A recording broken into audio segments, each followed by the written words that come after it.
What's going on, guys? Bowen here with Shock Surplus. And Jeff. What's up? What's up? And we're here to talk about the Bilstein 6112s for 19 plus Silverado Sierra 1500s. Without a doubt, these are probably one of the best values in suspension out there, and certainly one of our favorites. Jeff's tested a lot of things on his Silverado, 5100s included. How do these 6112s compare to the 5100s? And tell us a little bit more about them. So right off the bat, 6112s are going to be a 60 millimeter piston versus a 46 millimeter piston. So a lot bigger. Just overall ride quality, I felt like the Bilstein 6112s felt a little bit smoother than the 5100s. Although the 5100s are not a bad choice if you're looking to upgrade your crappy factory Rancho shocks that came on your Silverado. Yeah, without a doubt. The stock suspension, particularly on the Z71s, Trail Bosses, AT4s, is loose as a goose and I think make both of us sick. So having something actually a little firmer is better in this case, which isn't always the way things go with most other pickup trucks. And these are just front struts and springs, but what would you pair with them in the rear? A 5100, a 5160?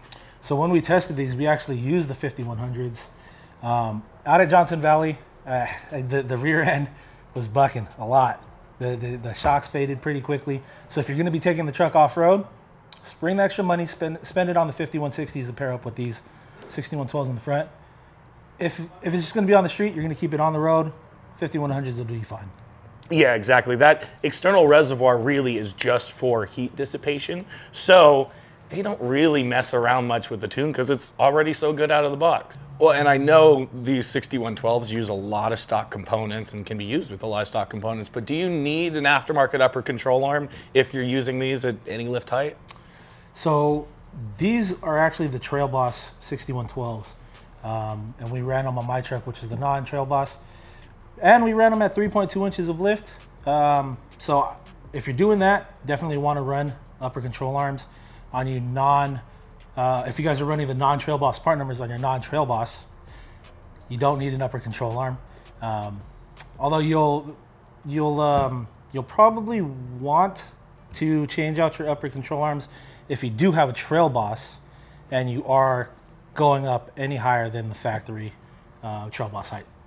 Yeah, and I would also almost imagine that the droop stop hit on the stock arm with the Trail Boss part almost regardless of lift height. So you might even net a little bit more usable travel by upgrading as well. The Trail Boss AT4 spec parts were designed for the diesels and the 6.2 in terms of weight, but theoretically, if you had a 5.3 truck like you had a custom Trail Boss, or you're taking your RST Z71 up to Trail Boss height, you could use these as well, but what do you figure? It's an extra half inch more lift? Yeah, you probably end up right around 3.23, 3.3, and there's no issues with that. And so if you wanted maybe a little bit more lift out of your standard truck and you already had the standard parts, or you had a Trail Boss and 1.2 inches of lift wasn't enough, could you get away with running a little spacer on these? So on the non-Trail Boss trucks, yes. I would say it'd be safe to run a spacer just to get you up to that 3.2 or up to, I would say, 3.5 inches of lift total is going to be safe for everybody. So on you Trail Boss owners, if you have that set at 1.2, add another little, if you wanted to get that full 1.5 inches, you could throw a little bit of a spacer on there. I would say maybe Trail Boss trucks 1/4 of an inch. Yeah, because they have about a 2-to-1 motion ratio. Yeah. Yeah, and even then, if you're doing that, the GM trucks are ones that you can put a diff drop on.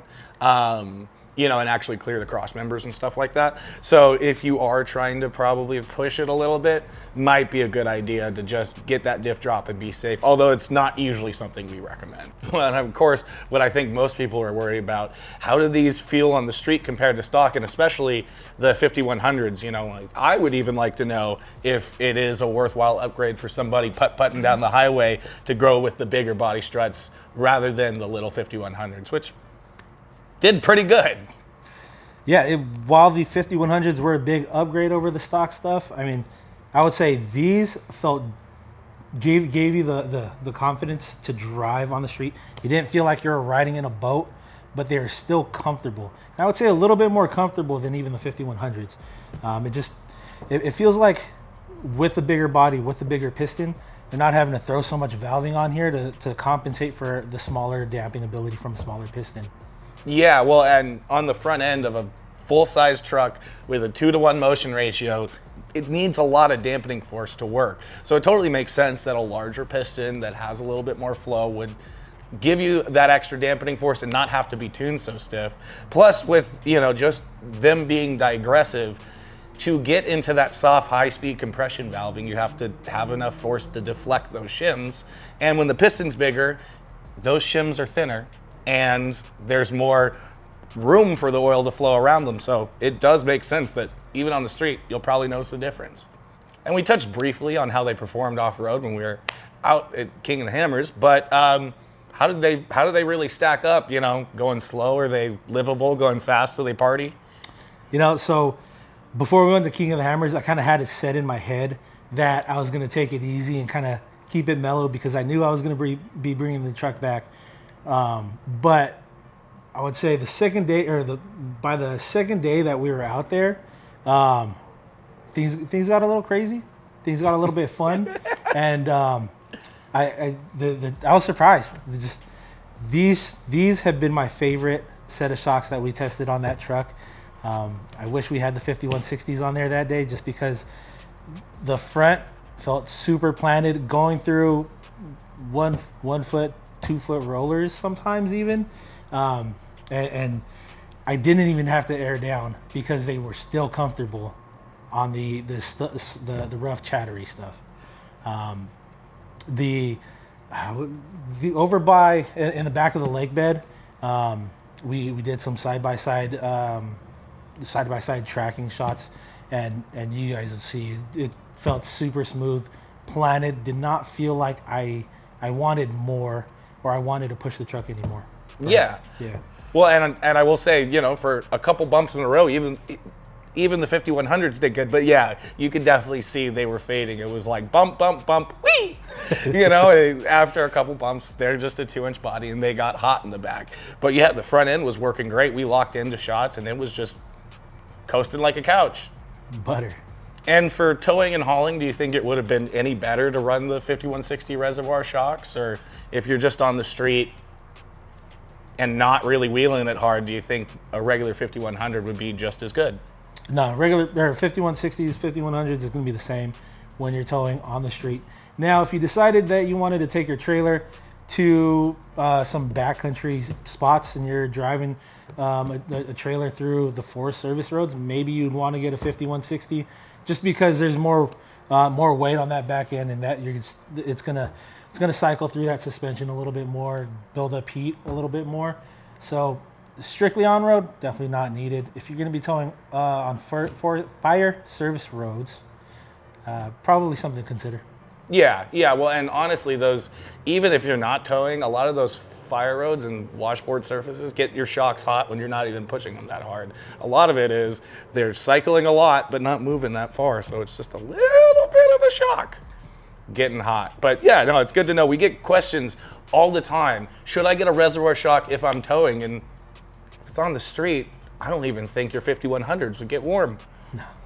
Well, and we always say this, there's no one best suspension system, but there is one that might be right for you, and I think these will be right for a lot of people. Who do you think should be looking at these 6112s? This is going to be perfect for you weekend warriors. Anybody looking to upgrade the factory shocks. People that want to get rowdy on a budget, these will work out for you.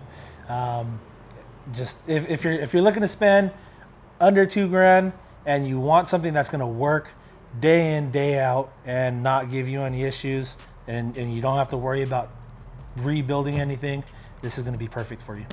Yeah, well, and you touched on budget and longevity. I don't think there is a better value on the market. Obviously, there are cheaper things, but to get this level of package from anybody else, you're spending double the money and you're servicing them twice as fast. So sure, they're not the softest thing out there, but they're a lot more comfortable, a lot more composed than stock, and they'll last just as long and probably longer than those stock Ranchos.